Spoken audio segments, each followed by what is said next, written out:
everyone, and welcome to Really Old Movies. I'm your host, Harrison Scullin, and today I'll be discussing To the Shores of Tripoli from 1942. So now let me show you the description from Criticlist.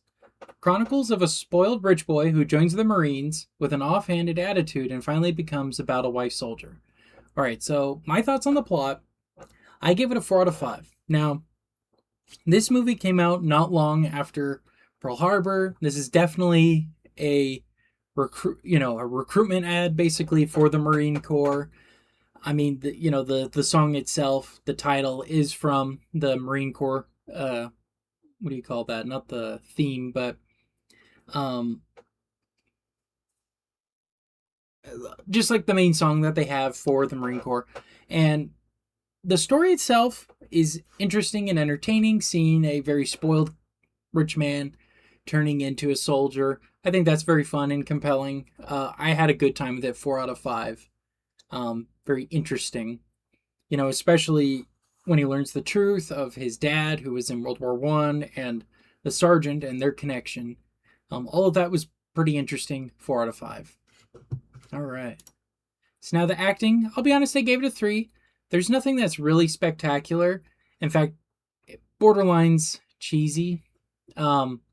Maureen O'Hara, I've seen her in good movies, and some of the actors. There's even, I think, a guy from Dragnet is in this, and Randolph Scott. This is just a pretty run-of-the-mill generic acting job. Like I said, the primary focus here is recruitment into the Marine Corps. This is not like a super compelling story or anything like that. It's just fun, and the actors, they just do, I would say, average work. 3 out of 5.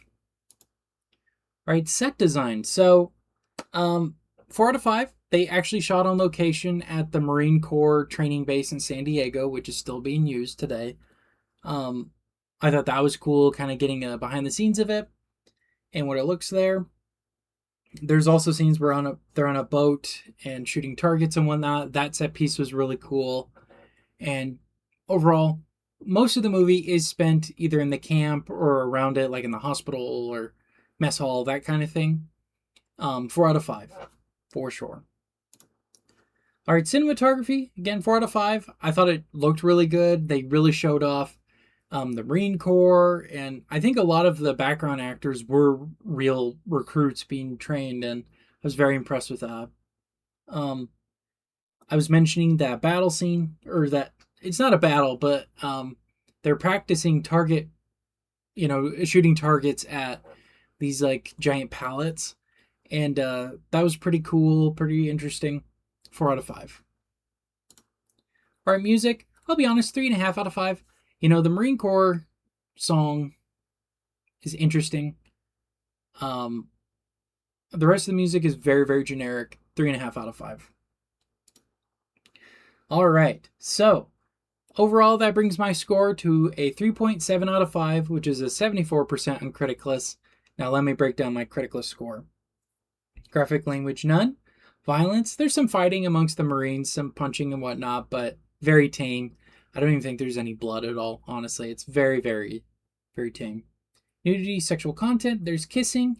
Some of it's a bit forceful, so it's definitely of its time, for sure. But nothing crazy. All right, political bias.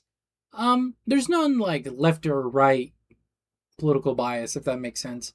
But this film, for sure, is propaganda to get people to sign up for the war effort or to donate to the war effort. The Maureen O'Hara character, she's a nurse, right, working in the military. The main guy, right, he's going from a stuck-up rich kid to now becoming a soldier. So this is definitely a piece of propaganda. But I wouldn't call it left or right bias. It's more so military bias, which I guess at the time would have been left because FDR was the president of the time, and as were a bunch of his administration, but everybody was finding ways to support the war effort. It was not one party over the other, per se. All right, family friendly. This is very, very much a family friendly film. There's nothing crazy or anything like that in it. Entertainment value, I would say, was pretty entertaining. The dynamics between the Marines and, just being in basic training together and all the crazy stuff, that was entertaining. The romance was okay. I was more intrigued with the Marines and their interactions. Those are more entertaining for sure. The romance felt a bit forced and um, not really believable. So overall, would I recommend this movie? Sure, yeah.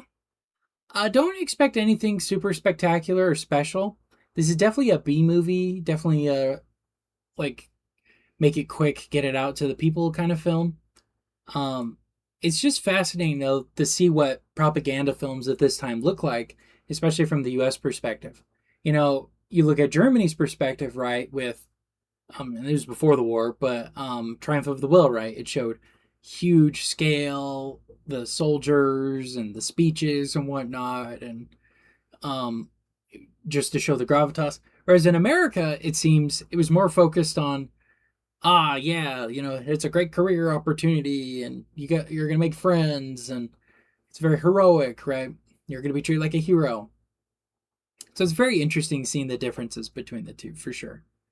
But yeah, I it's a soft recommendation. I don't think everybody needs to see it per se. But it is a good watch, something you could put on like a lazy Sunday afternoon for sure, especially during this time of the year around the Independence Day. All right, well, those are my thoughts on To the Shores of Tripoli from 1942, and that concludes today's movie review.